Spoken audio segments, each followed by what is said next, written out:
Welcome back to the best damn training channel on YouTube. Today is Tuesday and we got a lower body focused session today. I'm going to start off with some block cleans. We're going to be doing sets of 1 and 1. So what a 1 and 1 means is I'm going to do 1 repetition, drop the bar, step back, give myself some time to kind of recover, feel good that I can step up to the bar and rip that second rep and be just as powerful on the first rep as I did on that second rep. Essentially, this is a set of 2, but the difference between programming a 1 and 1 versus programming a set of 2 is if I'm doing a set of 2, I'm stepping up to the bar, I'm doing my first rep, I'm resetting as quickly as I can, and I'm getting straight into my second rep. When I'm doing a 1 and 1, what I'm thinking about doing is taking my time, setting up, getting into the proper position, same way I would if I was doing my first rep on a set of 2. I'm gonna hit that rep. I'm gonna take a step back.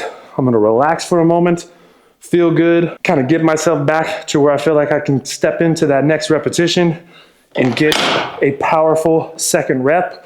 I want these 2 reps to feel as closely the same I want these 2 reps to feel as close to being the same as I can. So that extra 15 to 20 seconds should allow yourself to be able to step up to the bar for rep number 2 and be able to rip that bar with a little bit more power, a little bit more velocity on that second rep.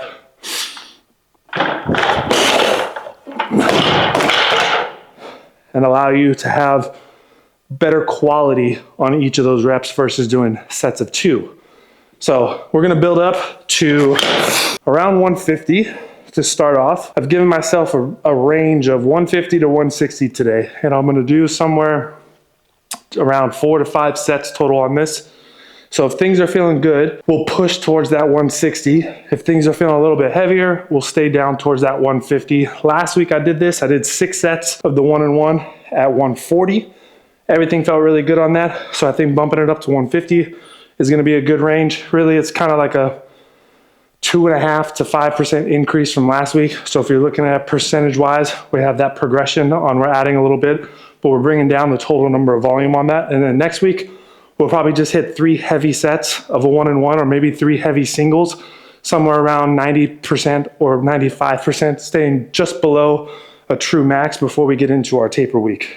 All right, so I went 100, I went to 120, now we're at 140. We're gonna do our 1 and 1 here, and then probably jump up to 150 and do our first working set for the day.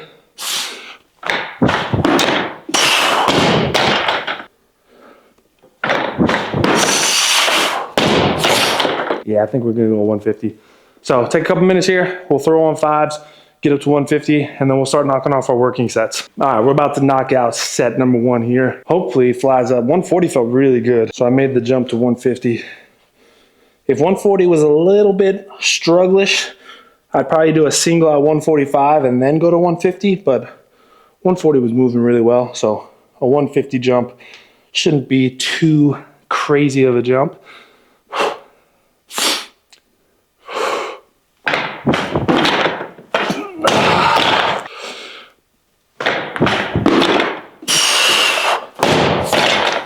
That felt really good. So I think what I'm gonna do is I'm gonna do 2 sets at 150, 1 set at 155, and then based off that 155, we'll either double it up at 155 or we'll go 160 and we'll end it there. So we'll get at least 4 sets in today on the cleans. One thing I do want to address though, I get a lot of people asking me about my input on this Olympic lift debate on how they should be used, if they should be used, are they good for developing power?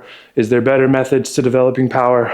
I don't generally like to get involved in that debate because 1, I don't really give a shit if a coach wants to use them or not. It's not going to affect me when it comes to my training and the way that I program because I've used them for a very long time. I know how to implement them within a training program so that they can be beneficial.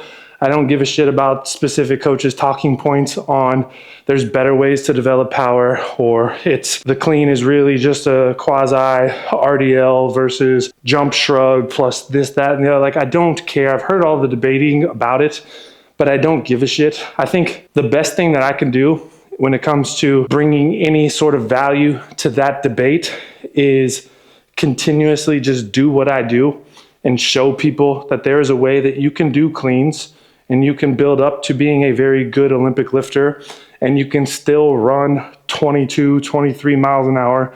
You can still have a 40-inch vertical. You can still squat 200 and whatever kilos on a front squat. You can still bench press 400 pounds if you want. Like, I think the debate is very silly because both sides of this debate on, let's say, whether it's pro Olympic lift or pro other method, right? I don't think anybody's truly like anti-Olympic lifts, where they're very outspoken about like, you should not be doing these at all.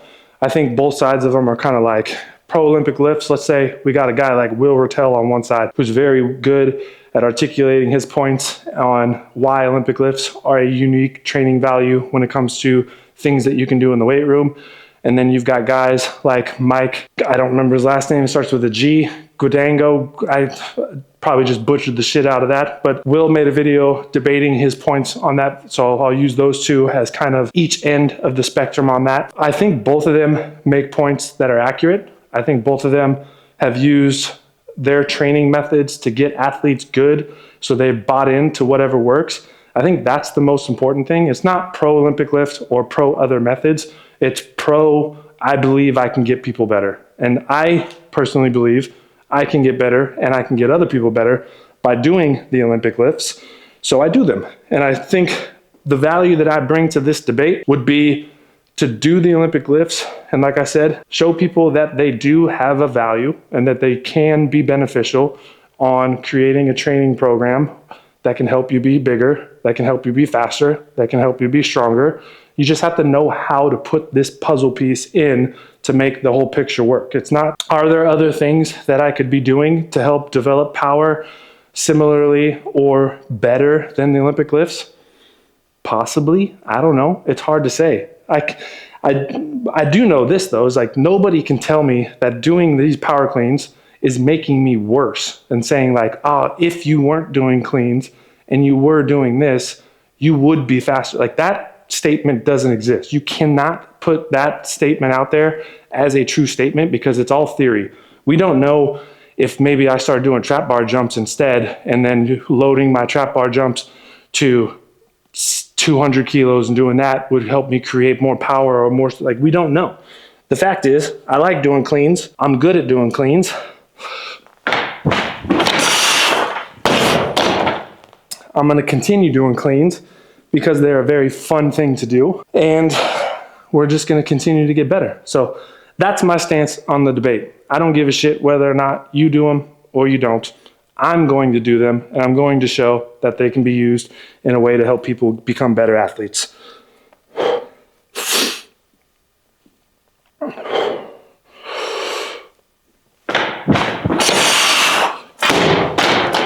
One more thing about Olympic lifts. May 30th to June 1st, Dylan Cooper is doing a weightlifting camp. And I believe it's at a place called Stonehenge Weightlifting or Stonehenge Barbell or something Stonehenge. It's in Austin, Texas. I'm going to be stopping by that Friday when they have their initial meet and greet with everybody. I'll be in Austin during that weekend, but I'm going to be leaving on that Sunday. So I talked to Dylan. I got the okay to drop in, say hello to everybody, hang out for a little bit. So if you're in Austin and you want to get some really good coaching and also meet some really cool people and hang out for a little bit, go ahead and sign up for that. I'm not getting paid shit for this, so it's not like I'm trying to make money off of telling you guys to go sign up for this. I'm just going to be there, and if y'all want to be there, then I think you have to sign up for the course in order to go to the meet and greet. So if you've got the time and you've got the availability, make it happen. I'll see you guys in Austin.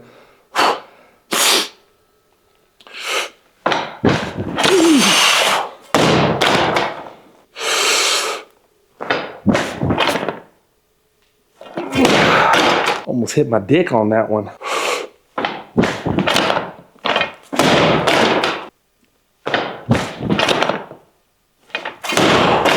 All right, second thing for today is some back squats. So we're gonna build up to a top set, figure out what that top set's gonna be. Then we're gonna drop the weight down and do some working sets based off of whatever the weight is for that top set. So the top set today is gonna be 2 reps at an 8 RPE.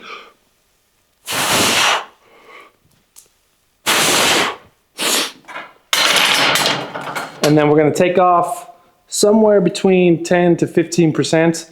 And then we're gonna do sets of 1 and 1. So what we're trying to do, because this is kind of a peaking phase, I don't generally like building up to 1 rep maxes. I don't think it's a safe thing to do. I think there's more initial harm to be done than a benefit. And you can generally get a very, very close estimation when it comes to like a 2 rep max and using that to calculate what a potential 1 rep max is gonna be. So I'm kind of building up towards a 2 rep max on the back squat, because if I get one and I don't feel like I can get a second, then it's safer than trying to push myself to just get that 1 repetition. So it leaves a little bit of room for error there. So we're gonna be somewhere around like an 8 RPE on the top set. And the reason I'm doing the 1 and 1s on the back off sets is because I want those 2 reps to be as strong as possible. So rather than doing heavy doubles, I'll do 1, re-rack the bar, allow myself to that time to recover again, unrack it, knock out that 2nd rep again, and be able to do 2 very high quality repetitions versus doing doubles. It's just the way that I'm trying to play around with sets and reps and not always doing the same thing over and over and over again. Because I've done like the top set of 2 and then back off sets of 2 and built up on that and did top sets of 1 and back off sets of 1, all that kind of stuff. So I'm just breaking it up and changing it up a little bit to see what the benefit is. Is there any benefit to doing 1 and 1s versus doing 2s on a strength movement, especially like on a back squat? I do feel that 1 and 1s on the clean, because it's a much faster movement at heavier loads as well, that allows yourself to recover so you can continue to see that velocity on the barbell. But on something like a strength movement, where we're doing like heavy back squats, I've been playing around with the 1 and 1s and seeing how that works with the back squat. And last week, I really liked it. I thought it was great. So we're gonna continue it this week. And then next week, we'll probably build up to something like maybe a 2 rep max on a back squat or something very close to it. And then use that as our estimation for a 1 rep max before we go into the strictly strength program following this program for the unit combine.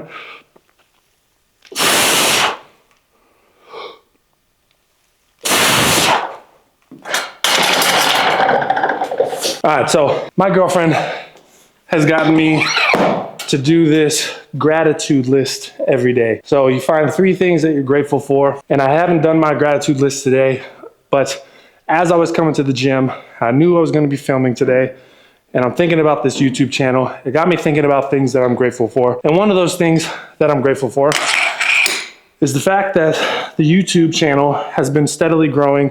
People are finding value in that. And the fact that you guys choose to spend your time watching the videos that I make, I am extremely grateful for that. And I think it's incredible that I can literally set up a camera on a tripod off in the corner of the gym, film my training sessions, speak my mind about things, just give you guys some insight on what my training is like, and be able to share that with you guys, and you guys are enjoying it. And to me, that is an incredible thing to experience, because there will be a day when I'm gonna stop doing videos, I'm gonna stop doing Instagram, and to have this be on the internet forever and continuously give value to other people, I think is a very cool thing to have. So I'm grateful for y'all for being here. And I appreciate you guys fucking with the videos and putting your trust in me. For everyone that buys a program,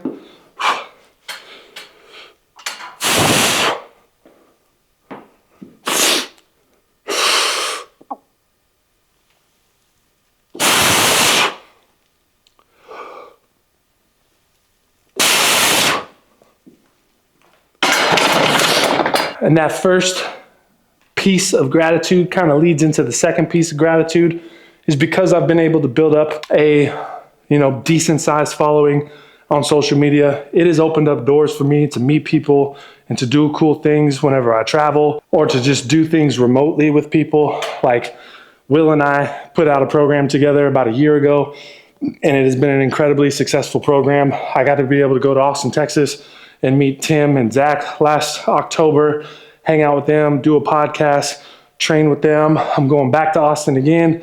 I'm going to be doing the YouTube video with Dylan. I'm going to also be doing the meet and greet with Dylan. Like, none of this would have ever come about had I not had a following, which again kind of leads back to you guys. But I'm grateful for the people that I've met in this industry. A lot of really cool people, strength coaches, other athletes, coaches at Division I programs. Like, I made an announcement that I was going to be going to Boise, and I've already got linked up with the head strength coach for the football team over at Boise State, as well as one of the head coaches for the Olympic sports over at Boise State. So like, that would have never have come about unless I had the connections that I've had, and I've been able to meet the people that I've been able to meet. So I'm grateful for my friends in the industry as well. There's a lot of really cool people, and there's more that I haven't met that I would love to meet, and we'll just see what the future brings. All right, we're at 175 right now.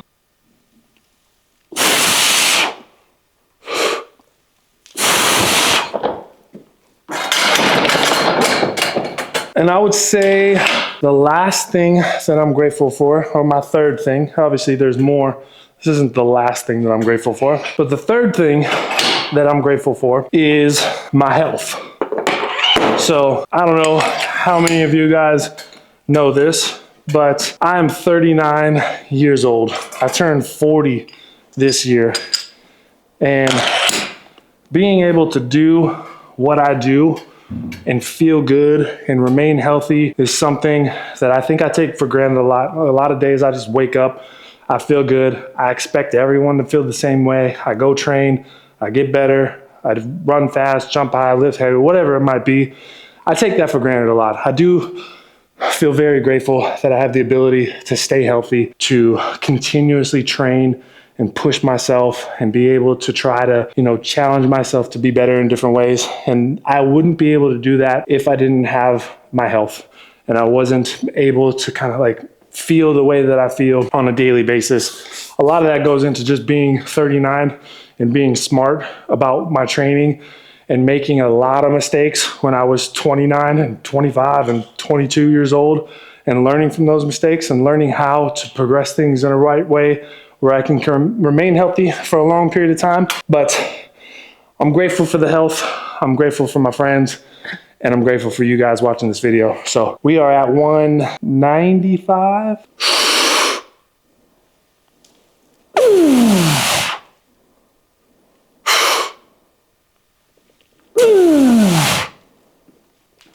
I'll put on some fives. We'll go to, do I want to do 5 kilos or do I want to do 10 kilos? Let's do 195. Let's do 10 kilos. We'll go to 205. No, we'll do 200. That was kind of my internal thought process being spoken out loud right there.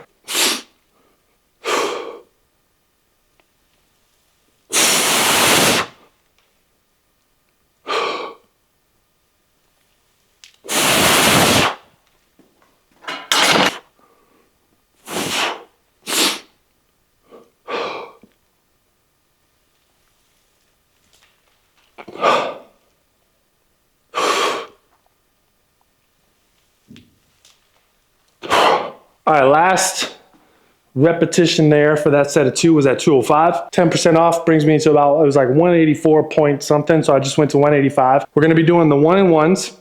The important thing to remember when doing 1-on-1s is the reason you're doing the 1-on-1 is because you want each rep to be as strong and as powerful as possible. So the intent should be to try to move the bar as quickly as possible out of that bottom position. There's a old school power lifter named Fred Hatfield who used to do this during his peaking phases and going into a taper. He called it the compensatory acceleration protocol, where essentially what he was trying to do is lift his submaximal loads prior to a meet with the most intent and try to create as much acceleration on that barbell as possible, to the point where he was, I don't know if this is true or not. I think I remember reading this, where he would do like a squat jump with like 70 to 75% of his 1 rep max, like the week or 2 weeks out from doing a meet. And his 1 rep max on a back squat was something like 900 pounds or something insane, which means he's doing squat jumps with like 600, 700 pounds on his back, which is absolutely absurd to think that you're getting your feet off the ground with 700 pounds, but then landing with the bar with 700 pounds on your back, or even 600 pounds, or even 500 pounds. That's an insane thing to think of. So Fred Hatfield also had something insane where I think he had something close to like a 48-inch standing vertical. And that means like it was measured as like a standing vertical, not an approach where you're running up and trying to just do your highest jump possible. He had something like a 48-inch standing vert, and it was absolutely absurd. If you Google Dr. Squat vertical jump, I think you'll find an article or you'll find a book that will lead you to that compensatory acceleration protocol that he used to do. And there's going to be a photo of him on the deadlift platform doing a jump prior to doing his deadlift. And he, like, his knees are at the judge's head. Like, the dude is flying in the air. And he, like, I think he was, I don't remember what weight class that he lifted in, but I want to say he was like a 220 or maybe slightly above that. So being 100 plus kilos with that kind of strength, that kind of power to be able to accelerate a barbell to get it off the ground at 600, 700 pounds, but then also be able to jump 40 whatever inches off the ground right before deadlifting 800 pounds, like that's absurd. That's what we're gonna try to do here. Do 1 rep, re-rack the bar, and then follow that up with another repetition.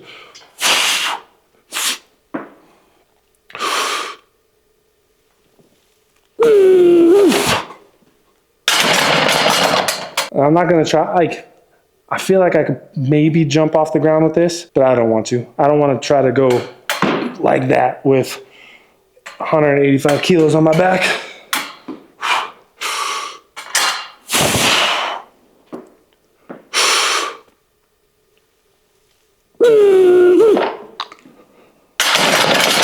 All right, I found it for you guys. If you Google Dr. Squat vertical jump, and then you go to the images on that, you're gonna see a lot of photos of Fred Hatfield. But the one that I'm talking about here is absolutely absurd. Look at this right here. This photo of Fred Hatfield. Let's see if it'll focus. It's not focusing, but look at the height of this vertical jump right before he's about to deadlift something absolutely insane. His knees are pretty damn near close to this dude's head, who is standing parallel to him. He's not behind him, he's not in front of him. I'm pretty sure he's just right there on the side because he's one of the spotters, but that's insane. We're gonna do set number 2 on the 1-and-1s.